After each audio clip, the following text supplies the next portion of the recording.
The Economic Policy Research Center Eprc has conducted a study on the potential of coffee to uplift people out of poverty in the northern part of Uganda. Two factors motivated the commissioning of the study by Eprc on the potential impact of coffee to uplift people from northern Uganda out of poverty.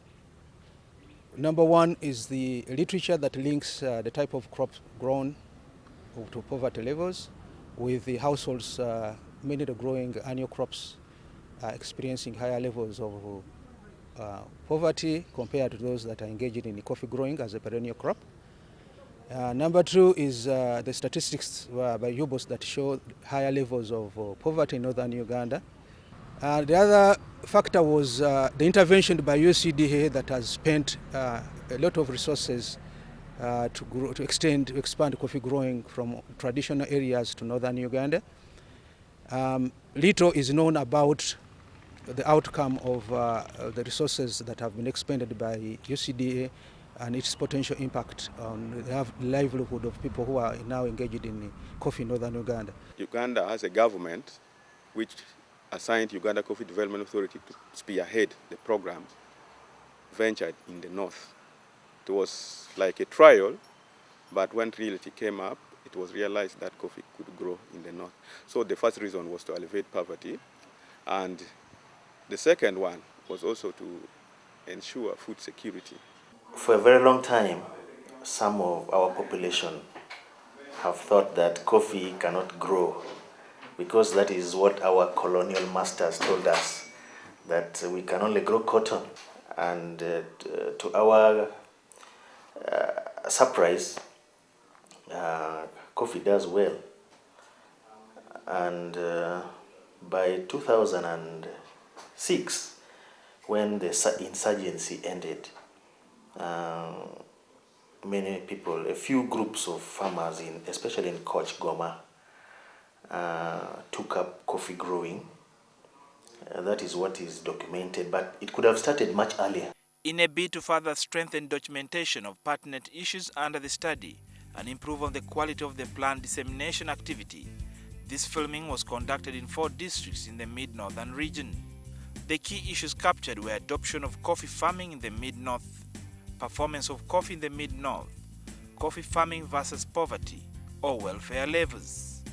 What has worked well and what has not, constraints and political will, as well as the views and experience of the district local governments on coffee production in the mid-north. Our land is fertile. Our land is fertile. With the improved colonial coffee, we are doing well. We are vesting.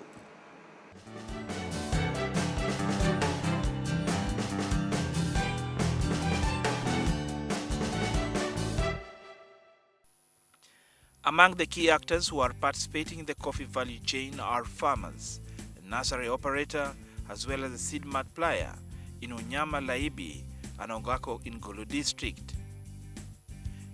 Those who met me to do seed multiplier or multiplication was the Coffee Development Authority. They came to my farm and they saw how coffee best it is. And they request me that can you do the seed multiplication? I say yes, I can do. And they say, if we give you a target, can you finish it? I say I can complete it very well. I started growing coffee in 2008. What made me, what gave me interest for that is I saw from my fellow neighbor here, Penena, and she was getting everything she wants. And so I asked her, can I also start growing coffee? Then she said, you are most welcome. Then I started growing it. So now I can change dresses, I can change my food, any variety I want to eat. To a farmer who has decided to grow coffee, if he doesn't work in the plantation well, the disadvantage is that it discourages others. But if he works in the field very well, then it encourages others who still doesn't know that coffee is a very useful crop. Last year, coffee now nyak. Okay, la kilo piera bor we are there. At least I know chene mo ye. Mon fu nyak mi achiel. Ara ngeni abi no makaro anone. Kidong coffee peki for kene. Ki timo gana ke wa intercropping. Ki pero jami mogo cham mogo ikin coffee anone.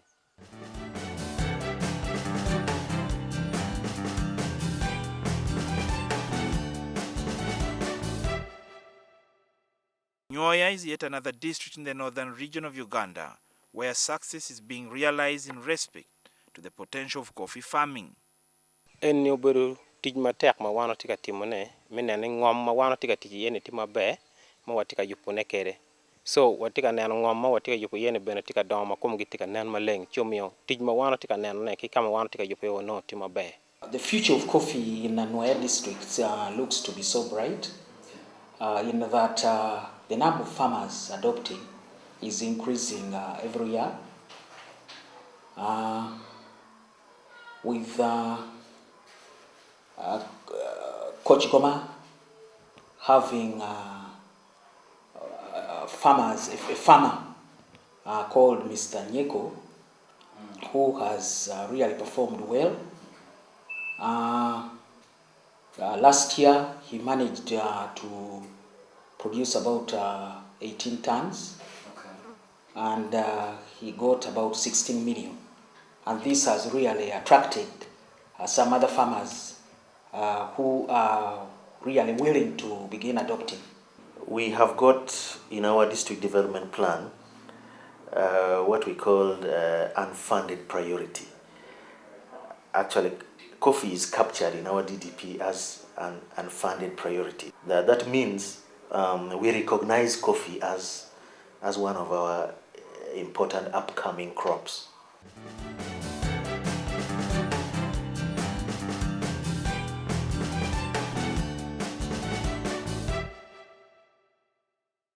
Significant activities are also evident across the Lango sub-region and in particular the district of Lira. Scores of farmers have managed to place acres under this important cash crop. I must say the number of farmers that come in this office starting from last year, I'm now seeing a number of farmers coming for technical advice. They are coming to ask how can I access coffee seedlings? What should I do? Like in my office, just recently, there are a number of farmers that actually came for asking for seedlings or coming for advice on coffee production alone. The demand of farmers to coffee seedlings is increasing very high year after year. Usually when they're ready, the farmers come and collect the seedling from the nursery. After signing the form, then they take the seedling for planting. For the last few years, the coffee office in Lira has been making a lot of effort to make the farmers aware. And now there is a lot of interest, and I think before long, there will be a coffee association formed.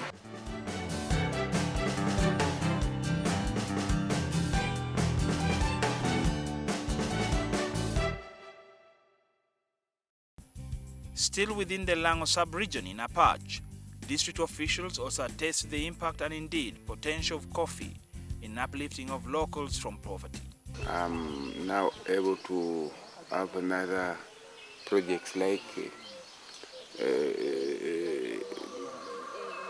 poultry units out of the coffee products.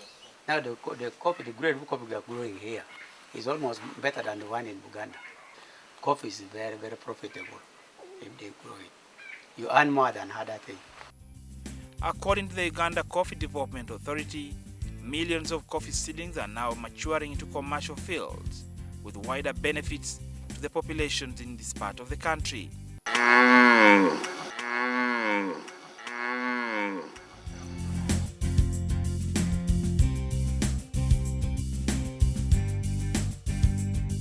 All our seedlings that have been planted and are being planted are coming out from the private nurseries and the community-based nurseries.